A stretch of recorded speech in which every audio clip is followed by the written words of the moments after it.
Charging issue. सबसे पहले तो चार्जिंग में क्या क्या प्रॉब्लम आती है और कब क्या क्या काम करना पड़ेगा। अगर हमारे फ़ोन के अंदर चार्जिंग स्लो हो रही है, यानी कि 10-10, 15-15 मिनट में या इससे ज़्यादा टाइम में 1% चार्जिंग बढ़ रही है, या चार्जिंग लगा करके सिंबल तो आता है चार्जिंग का मगर बैटरी स्टोर नहीं होती, या चार्जिंग लगाने पर चार्जिंग का सिंबल भी नहीं आता, तो इन सभी कंडीशनों में क्या काम करा जा सकता है। सबसे पहले तो हमारे को चार्जर बदल के चेक करना होता है। भाई हो सकता है कस्टमर का चार्जर ख़राब हो गया हो, डेटा केबल ख़राब हो गई हो, तो हमें अपने चार्जर से चेक करना होता है। दूसरा कि चार्जिंग जैक के अंदर बहुत ज़्यादा डस्ट इकट्ठा हो जाती है, तो उस डस्ट को रिमूव करना है। किसी भी ट्विज़र से या किसी भी पॉइंटेड निडल से चार्जिंग जैक को साफ करेंगे, उसके अंदर आपको काफ़ी सारी डस्ट निकलती हुई दिखाई देगी। डस्ट रिमूव करने के बाद उसे पेट्रोल से साफ करेंगे, ठीक, पेट्रोल से वरना आईपी जो थिनर हमने बताया है उससे। इन दोनों से साफ करने के बाद चार्जिंग लगा के देखेंगे, अधिकतर चार्जिंग हो जाती है। लेकिन अगर फिर भी ना हो तब हम क्या करेंगे, तो सबसे पहले तो हमने पहले तो जैक को साफ वगैरह कर लिया। अब फ़ोन को डिसेंबल करेंगे, फ़ोन में चार्जर लगा करके चेक करेंगे कि चार्जिंग जैक पर जहाँ मैंने लिखा है इनपुट ट्रैक वी बस वी चार्ज, तो यहाँ पर 5 वोल्टेज आपको चेक करनी है कि इतनी आ रही है या नहीं। अगर चार्जिंग जैक पर 5 वोल्टेज नहीं मिलती तब हम क्या करेंगे, चार्जिंग जैक को चेंज करेंगे। चेंज करने पर प्रॉब्लम सॉल्व हो जाए। लेकिन अगर फिर भी प्रॉब्लम सॉल्व ना हो, कि आपने चार्जिंग जैक पे चेक करा 5 वोल्टेज आ रही, या जैक चेंज करने के बाद 5 वोल्टेज मिल रही है लेकिन फिर भी चार्जिंग नहीं हो रही, तो इस कंडीशन के अंदर हमारे को ट्रैक को चेक करना है। पहले के फ़ोनों में काफ़ी अलग अलग टाइप की आईसी आती थी, क्योंकि 1 एम्पियर की चार्जिंग चला करती थी। 1 एम्पियर यानी कि स्लो चार्जिंग ही होती है, यानी कि 4 से 5 मिनट के अंदर 1% चार्जिंग होगी। उन फ़ोनों के अंदर फैट आईसी लगी रहती थी। फैट आईसी मतलब फील्ड इफेक्टेड ट्रांजिस्टर, जो कि हमने चार्जिंग आईसी जब पढ़ी थी तब मैंने आपको दिखाया भी था कि एक आईसी के रूप में लगा रहता है ट्रांजिस्टर, जो कि ज़्यादातर नोकिया के फ़ोन में पाया गया है। तो ये इस टाइप से लगा रहता है। इस फ़ोन में सबसे पहला जो कंपोनेंट मिलेगा चार्जिंग का, वो मिलता है फ्यूज़।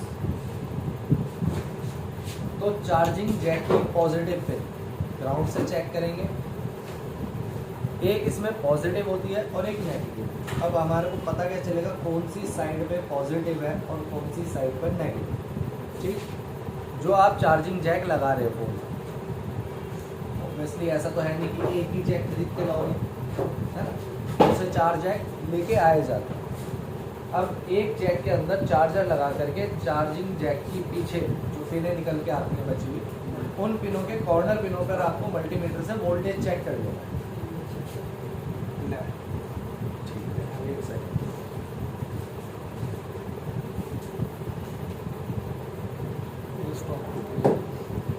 चार्जर निकालो और ये चेक करो। यहाँ पर 5 वोल्टेज आना है, प्लस माइनस अभी आपको पता चल जाएगा।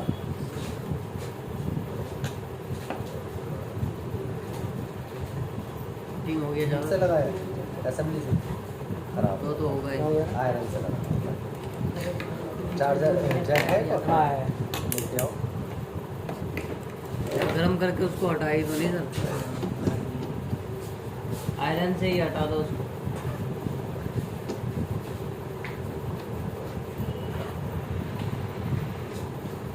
चेक करने पर प्लस माइनस इजीली अब आप ढूंढ लोगे किसी भी फ़ोन के चार्जिंग जैक का। तो 5 पिन में कोई भी चार्जिंग जैक कैसा भी 5 पिन का है अगर, तो इसी टाइप से आपको चार्जिंग चेक करना है, इसमें पॉजिटिव और नेगेटिव। पॉजिटिव नेगेटिव जब आपको आइडिया हो जाएगा कि किस साइड के प्रिंट है, तब फिर हम बोर्ड के पॉजिटिव नेगेटिव प्रिंट को चेक करते हैं। तो सबसे पहले तो नेगेटिव प्रिंट बहुत इजी होता है। क्यों? क्योंकि नेगेटिव ग्राउंड से बीप करता है चार्जिंग जैक का। तो हम नेगेटिव प्रिंट को चेक कर लेते हैं। अगर नेगेटिव पर बीप साउंड नहीं मिलती, क्योंकि कई बार होता है नेगेटिव प्रिंट उखड़ गया है, प्रिंट है लेकिन उस पर बीप साउंड नहीं मिल रहा है, तो हमारे को ग्राउंड से नेगेटिव पर जंपर लगा करके ट्रैक को ओके कर लेंगे। ठीक, तो कभी भी अगर हमारे पास नेगेटिव प्रिंट पे बीप साउंड नहीं आता तो हम ग्राउंड से कहीं से भी इस पे एक जंपर लगा करके नेगेटिव को ओके करेंगे। तो नेगेटिव सप्लाई ओके हो गई। अब बात करते हैं हम पॉजिटिव की। तो पॉजिटिव पर वैल्यू आनी चाहिए ग्राउंड से चेक करने पर। अगर वैल्यू नहीं मिलती है तो क्या काम करना है? वैल्यू नहीं मिलती है, हमने यहाँ पे चेक करा, वैल्यू नहीं या प्रिंट उखड़ गया। ठीक है, इस कंडीशन के अंदर सबसे पहले नोकिया के फोन में तो फ्यूज लगा रहा था, क्योंकि नोकिया के फोन में मैंने फ्यूज आपको दिखाया था, है ना। सभी नोकिया के फोन जितने भी आप चेक करोगे सबके अंदर फ्यूज मिलेगा ही मिलेगा, जो कि चार्जिंग का सबसे पहला कंपोनेंट होता है। तो चेक करें प्रिंट से फ्यूज तक बीप साउंड मिल रहा है या नहीं। अगर प्रिंट भी नहीं है तो फ्यूज से जंपर लेकर के चार्जिंग जैक की पिन पर लगा ट्रैक ओके हो जाएगा। ठीक, अगर बीप साउंड मिल रहा है, भाई यहाँ से हमने चेक करा था, तो प्रिंट से लेकर के फ्यूज तक बीप साउंड मिल रहा है, ओके। फ्यूज को आपस में चेक करें। फ्यूज की ओके कंडीशन क्या बताई थी, है ना, बीप साउंड आए तो फ्यूज को आपस में चेक करेंगे। फ्यूज को चेक करने पर बीप साउंड मिलना चाहिए। बीप साउंड नहीं मिलता है तो हम फ्यूज पे जंपर लगा करके ट्रैक को ओके करेंगे। ठीक है, यहाँ तक प्रॉब्लम सॉल्व हो जाती है। चलिए हम ये कहते हैं कि फ्यूज भी ओके निकला। अब तो फ्यूज से लेकर के आगे जो हमारे को एक कॉइल मिलती है, हमेशा आपको नोकिया के फोन के अंदर इसी टाइप का ट्रैक देखने को मिलेगा, जिसमें कि आपको एक फ्यूज, फिर एक एनपीसी, फिर एक कॉइल, फिर एक सीपीडी डायोड, फिर एक रेसिस्टेंस और फिर डायरेक्ट आईसी। तो हम कॉइल तक का ट्रैक चेक करेंगे। हो सकता है इंटरनल ट्रैक ब्रेक हो रखा हो सकता है, ऐसा भी आ सकता है केस कि आपके पास पॉजिटिव पिन से फ्यूज तक बीप साउंड मिल रही है, फ्यूज भी ओके है, फ्यूज से लेकर के आगे जब हम कॉइल तक चेक करेंगे वहां बीप साउंड ना मिले, तो क्या करना पड़ेगा हमारे को, फ्यूज से लेकर के कॉइल तक का जंपर लगाना पड़ता है। ये होता है इंटरनल ट्रैक जो बीच में से ब्रेक हो गया है, इसको रिपेयर करने का काम। तो इस टाइम हम इंटरनली जो ट्रैक जा रहा होता है वो भी चेक कर रहे हैं, और साथ ही साथ जो कंपोनेंट्स बोर्ड पे लगे रहते हैं उन्हें भी चेक करेंगे। तो हमने ट्रैक को चेक करा, ट्रैक ओपन मिलने पे ट्रैक को जंपर लगा करके ओके करेंगे। ठीक, मान लिया यहाँ तक भी ओके है, अगर यहाँ तक भी ओके है ट्रैक कि भाई पॉजिटिव पिन से लेकर कॉइल तक बीप साउंड मिल रही है, फ्यूज से लेकर कॉइल तक बीप साउंड मिल रही है। तो कॉइल को आपस में चेक करेंगे, हो सकता है कॉइल ही ओपन हो रखी है, बस कॉइल में क्या ओके कंडीशन है, तो इसमें भी बीप साउंड आना चाहिए। अगर यहाँ पर कॉइल बीप साउंड नहीं करती तो हमारे को इसकी जगह जंपर लगा दें। जंपर लगाना भी ज़्यादा सक्सेस नहीं होता, अगर आप एक ओके कॉइल ही चेंज कर दे तो ज़्यादा बेहतर है। ठीक है ना, अगर कॉइल ही चेंज कर देंगे तो ज़्यादा बेहतर है, वरना 1 एम्पियर की चार्जिंग में ज़्यादा लोड लेने की ज़रूरत नहीं है। आप डायरेक्टली जंपर लगा करके भी ट्रैक को ओके कर सकते हैं। यानी कि हमारी कॉइल ओपन थी तो हमने इस पर भी ट्रैक को जंपर लगा करके ओके कर देगा। अब चेकिंग करनी है कि हमारी पॉजिटिव पिन से लेकर के फैट आईसी की पिन नंबर 3। अब 3 नंबर पिन कैसे काउंट करेंगे, तो हमेशा एक चीज नोट कर लीजिए कि हम आईसी को इस टाइप से देख रहे हैं।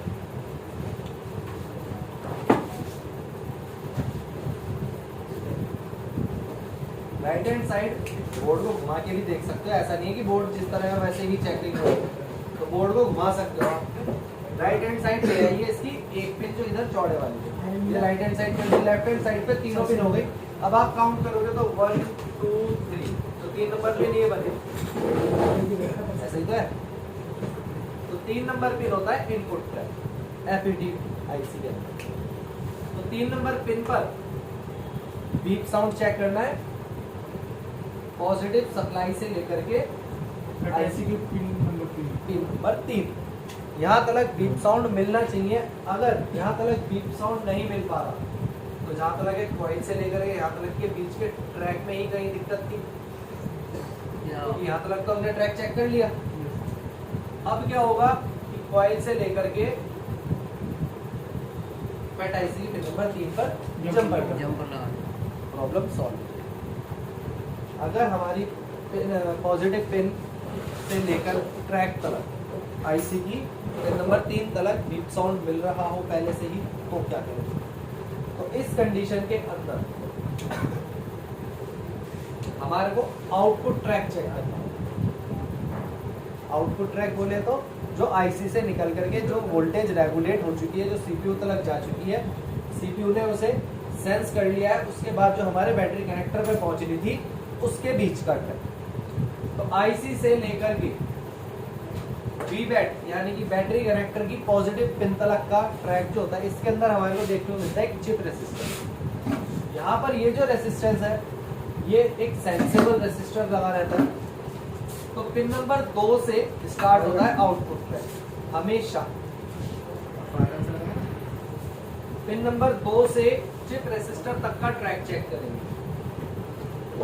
ये वाला ट्रैक जो दिख रहा है हमारे को, इस ट्रैक को चेक करेंगे। अगर ये ट्रैक ओपन मिलता है यानी कि यहाँ पर बीप साउंड नहीं मिलती, यहाँ से लेकर पिन नंबर 2 से चिप रेसिस्टर तक, तो हमारे को यहाँ से एक जंपर क्रिएट कर देना है। अब हम चेक करेंगे तो बीप साउंड ओके आ रहा है, तो हमारे को नेक्स्ट स्टेप जो फॉलो करना है वो क्या फॉलो करना पड़ेगा? R22 यानी कि चिप रेसिस्टर को चेक करना है। चिप रेसिस्टर की ओके कंडीशन क्या बताई थी सर? ओम रेंज चेक करते हैं। और वन साइड वैल्यू कौन सा है? वन साइड अरे ओम रेंज पे जो बीप कहाँ से आएगा? एलवी आएगा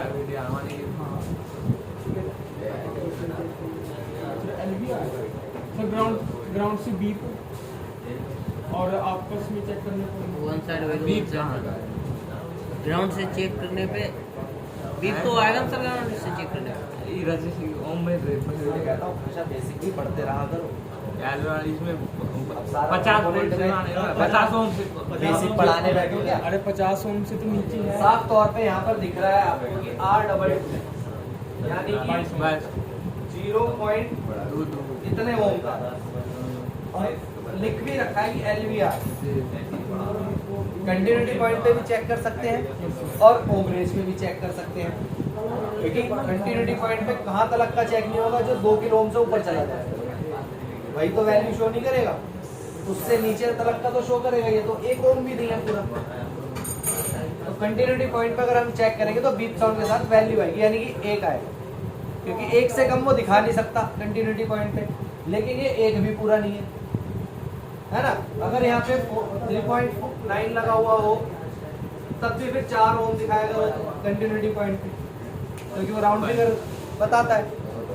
इस वजह से हम जब इसको LVR को चेक करेंगे तो LVR को चेक करने पर, आपस में चेक करने पर बीप का साउंड मिलना चाहिए। अगर बीप साउंड नहीं मिले तो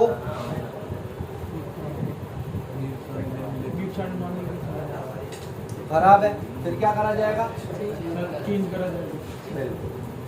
इस जगह पर हम जंपर नहीं लगा सकते। चेंज करना पड़ेगा। यहाँ पर सिर्फ और सिर्फ चिप रेसिस्टर चेंज ही किया जाएगा, सेंसेबल रेसिस्टर होने की वजह से। तो किसी भी चार्जिंग ट्रैक के तो लगा सकते। तो किसी भी चार्जिंग ट्रैक में कभी भी चिप रेसिस्टर जो आउटपुट ट्रैक में आपको दिखाई देगा वहां पर आप जंपर नहीं लगा सकते। यहाँ पर आपको कंपोनेंट चेंज करना पड़ेगा। ठीक, तो किसी भी बोर्ड, खराब बोर्ड से, चार्जिंग सेक्शन में से चिप रेसिस्टर निकाल करके आप यहाँ पर रिप्लेस कर देंगे, प्रॉब्लम सॉल्व हो जाएगी। अब यहाँ तक बहुत बार प्रॉब्लम सॉल्व हो चुकी है। अभी भी अगर प्रॉब्लम सॉल्व नहीं होती है तो हमारे को LVR से लेकर के बैटरी कनेक्टर तक का ट्रैक चेक करना है। अगर ट्रैक ओपन मिलता है तो यहाँ से हम यहाँ तक जंपर लगा के ट्रैक को ओके कर देंगे। अब अगर इतना सब कुछ हमने चेक कर लिया कंप्लीटली, ट्रैक के लगे सभी कंपोनेंट, लेकिन फिर भी चार्जिंग नहीं हो रही, तो फाइनली प्रॉब्लम आईसी में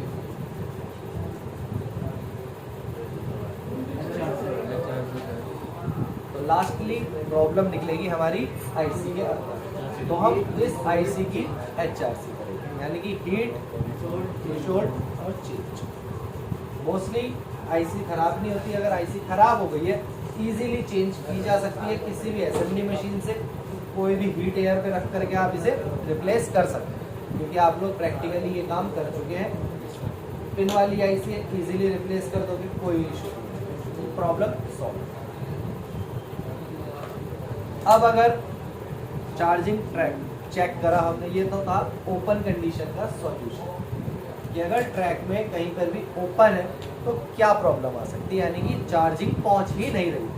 तो इस प्रकार से जैसे आप इस पूरे ट्रैक को कंप्लीटली ट्रेस करोगे, प्रॉब्लम आपको कहीं पर एक जगह पर प्रॉब्लम मिलेगी, वहां पर आप उसे सॉल्व करेंगे, ट्रैक ओके हो जाएगा, चार्जिंग इशू सॉल्व हो जाएगा।